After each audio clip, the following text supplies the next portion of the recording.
ఈరోజు 2014 నుంచి విభజన తర్వాత నవ్యాంధ్రగా ఏర్పడినటువంటి ఆంధ్రప్రదేశ్లో అంతర్భాగమైనటువంటి రాయలసీమ ప్రాంతానికి గత ప్రభుత్వం శ్రీబాగ్ ఒప్పందాన్ని అమలు చేయకోకుండా అమరావతిలో దాదాపుగా 53,000 ఎకరాలలో ఏకపక్ష నిర్ణయాలతో అమరావతి రాజధానిని ఏర్పాటు చేసి అన్యాయం చేసే పరిస్థితుల విషయంలో మేము రాయలసీమ ఉద్యమకారులుగా ఉద్యమాలు చేస్తున్నప్పుడు కేంద్రంలో ఉన్నటువంటి బీజేపీ ప్రభుత్వం గమనించి రాయలసీమ డిక్లరేషన్ అనే పేరుతో 2018లో ఈ యొక్క కర్నూలులో ఒక డిక్లరేషన్ను విడుదల చేయడం జరిగింది. రాయలసీమకు మేము అన్యాయం చేయము, మేము న్యాయం చేస్తాం, రాష్ట్ర ప్రభుత్వం పనితీరు ఏ విధంగా ఉన్నప్పటికీ కానీ రాయలసీమ విషయంలో బీజేపీ ప్రభుత్వం కేంద్రంతో అన్ని పనులు చేయిస్తుందని చెప్పేసి ఒక డిక్లరేషన్ను విడుదల చేసింది. మరి తర్వాత 2019 ఎన్నికల తర్వాత వైఎస్ఆర్ ప్రభుత్వం ఏర్పడిన తర్వాత కూడా కోస్తా పక్షపాతంతోనే ఈ ప్రభుత్వం కూడా అక్కడనే అభివృద్ధిని కేంద్రీకరిస్తూ పోతూ ఉంటే గత ప్రభుత్వము కోస్తానే, ఇప్పుడున్నటువంటి ప్రభుత్వం కోస్తానే, అదేవిధంగా కామ్రేడ్స్ అంటే సిపిఐ కావచ్చు, సిపిఎం కావచ్చు, వాళ్ళు కూడా అమరావతిలోని రాజధాని కావాలంటారు.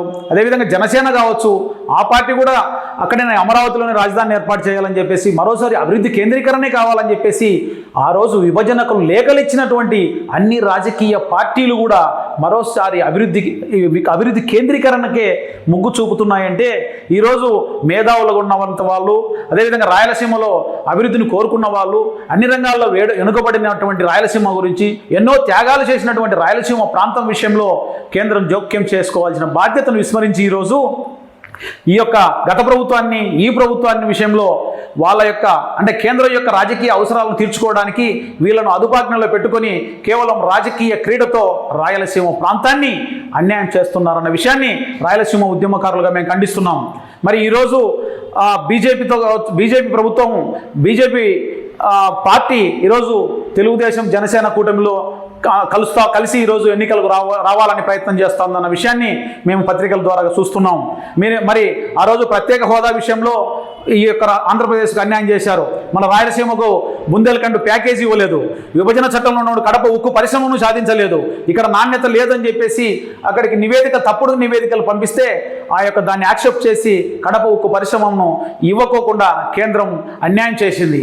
మరి రాయలసీమ డిక్లరేషన్ అమలు చేయకోకుండా అన్యాయం చేసింది. ఈరోజు అప్పర్ భద్ర అని కర్ణాటక ప్రభుత్వం భద్ర మీద కడుతున్నటువంటి ఆ యొక్క ప్రాజెక్టును జాతీయ ప్రాజెక్టుగా చేసి ఈరోజు రాయలసీమకు ముఖ్యంగా తాగునీళ్లకు ఉపయోగపడే ఆ యొక్క తుంగభద్ర ప్రాజెక్టుకు నీళ్లు రాకోకుండా చేసేదానికి ప్రయత్నం చేస్తూ ఉంటే ఈరోజు రాయలసీమ ప్రాంతం 2-3 సంవత్సరాల్లో పూర్తిగా ఎడారయ్యేతుందన్న విషయాన్ని రాజకీయ పార్టీలు విస్మరించి ఏ రాజకీయ పార్టీ కూడా కేంద్రాన్ని ఈరోజు డిమాండ్ చేయకపోతే కేంద్రం కూడా మమ్మల్ని అడిగే వాళ్ళు ఏంటి, మాతోనే అందరికీ రాజకీయ అవసరాలు ఉన్నాయి ఈ 2 పార్టీలకు కూడా, 2 ప్రధాన పార్టీలకు.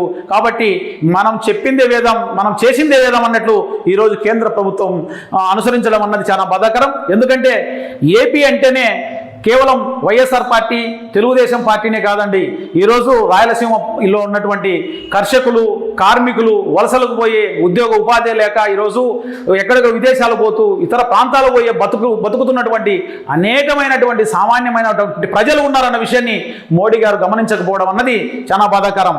మరి ఈరోజు చూస్తే ఈ మధ్య కాలంలో చూస్తే జమ్మూ కాశ్మీర్ విషయంలో మతోన్మాదులు పెట్టరేగి అక్కడ చేస్తున్నటువంటి హింసను కట్టడి చేయడానికి కేవలం 1 నెలలోనే రాజ్యాంగాన్ని సవరించి ఈరోజు అక్కడ ఉన్నటువంటి జమ్మూ కాశ్మీర్లో ఉన్నటువంటి ప్రజలకు స్వేచ్ఛావాయువులు ప్రసాదించినటువంటి మోడీ గారు ఈరోజు రాయలసీమ ప్రాంతం పైన ఎందుకు దృష్టి సారించకోకున్నారు? ఈరోజు రాయలసీమకు ఇంత వివక్షత జరుగుతూ ఉంటే ఇక్కడ రాష్ట్ర ప్రభుత్వాలు, ప్రధాన పార్టీలు అన్నీ కూడా రాయలసీమ విషయంలో ఏది కూడా ఒక జాతీయ ప్రాజెక్టును ఏర్పాటు చేయడం లేదు. ఈరోజు ఆల్మట్టి నుంచి బుక్కపట్నం వరకు తుంగభద్ర, వేదవతి, పెన్నా నది, చిత్రావతి వరకు ఆ యొక్క నదులన్నింటిని అనుసంధానం చేస్తూ గ్రావిటీ ద్వారా నీళ్లు తెచ్చే విధంగా ఈరోజు జాతీయ ప్రాజెక్టును ఇవ్వాలని కేంద్రం ఎందుకు ఆలోచన చేయడం లేదన్నది మేము రాయలసీమ ఉద్యమకారులుగా ఈరోజు ప్రశ్నిస్తున్నాం సార్. ఈరోజు మీ రాజకీయాలు ఎలా ఉన్నా రాయలసీమ ప్రాంతం ఈ యొక్క భారతదేశంలో అంతర్భాగమని తెలుసుకోవాల్సిన బాధ్యత బీజేపీ ప్రభుత్వానికి ఉందన్న విషయాన్ని కూడా తెలియజేసుకుంటున్నాం. ఈ విషయాలన్నీ కూడా మీ దగ్గర చెప్పడానికి ఇక్కడ ఉన్నటువంటి ఏపీలో ఉన్నటువంటి ప్రధాన పార్టీలకు ధైర్యం లేదు. వాళ్ళ యొక్క స్వప్రయోజనాల విషయాలను మాత్రమే మీ దగ్గర మాట్లాడుతున్నారు. కానీ ఈ యొక్క రాయలసీమ ప్రాంతం ఎడారి కాబోతా ఉంది. రాయలసీమ ప్రాంతంలో ఉన్నటువంటి నిరుద్యోగులకు ఉద్యోగ భద్రత లేదు, ఉద్యోగాలు లేవు, ఉపాధి లేదు. ఈరోజు కడప ఉక్కు విషయంలో ఓబులాపురం మైన్స్లో నాణ్యత లేదని చెప్పేసి నివేదికలు పంపించినప్పుడు మీరెట్లా నమ్మారని చెప్పేసి మోడీ గారి యొక్క ప్రభుత్వాన్ని మేము సూటిగా ప్రశ్నిస్తున్నాం ఉద్యమకారులుగా. ఎందుకంటే ఆ యొక్క ఓబులాపురం మైన్స్లో ఉన్నటువంటి ఖనిజాన్ని అక్రమంగా వ్యాపారం చేసి కోటాను కోట్లు సంపాదించుకున్నటువంటి ఒకరు ఈరోజు ఒక పార్టీని ఏకంగా ఏర్పాటు చేసి అక్కడ బీజేపీ పార్టీ అధికారంలోకి రాకోకుండా చేసేదానికి కీలక పాత్ర వహించిందన్న విషయాన్ని ఈరోజు కేంద్ర ప్రభుత్వం పరిగణలోకి తీసుకొని ఈరోజు అక్కడ ఉన్నటువంటి ఓబులాపురం మైన్స్ ద్వారా ఆధారిత పరిశ్రమగా ఈరోజు కడప ఉక్కు పరిశ్రమను నిర్మించేదానికి ప్రత్యేక చర్య తీసుకొని దాన్ని మీరే నిర్వహించి మీరే ఏర్పాటు చేసి మీరే కట్టాలని చెప్పేసి కూడా కేంద్ర ప్రభుత్వాన్ని మేము కోరుకుంటున్నాం. ఎందుకంటే ఇప్పుడు ఉన్నటువంటి ప్రభుత్వాలు కావచ్చు, రాబోయే ప్రభుత్వాలకి రాష్ట్ర ప్రభుత్వాల మీద మాకు నమ్మకం లేదు ఈరోజు. ఎందుకంటే అందరూ కడతామని చెప్పేసి మీ చేతిలో ఉన్నటువంటి విభజన చట్టంలో ఉన్నటువంటి దాన్ని రాష్ట్ర ప్రభుత్వం చేతులకు తీసుకొని దాన్ని కట్టకోకుండా తప్పుడు నివేదికలతో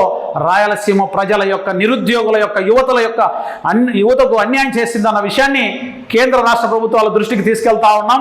కాబట్టి మోడీ గారు దయచేసి రాయలసీమ ప్రాంతాన్ని రక్షించాలని ప్రత్యేకంగా కోరుకుంటున్నాం. నా పేరు తిప్పిరెడ్డి నాగార్జున రెడ్డి, రాయలసీమ యునైటెడ్ ఫోర్స్ రాష్ట్ర అధ్యక్షుడిని. జై రాయలసీమ.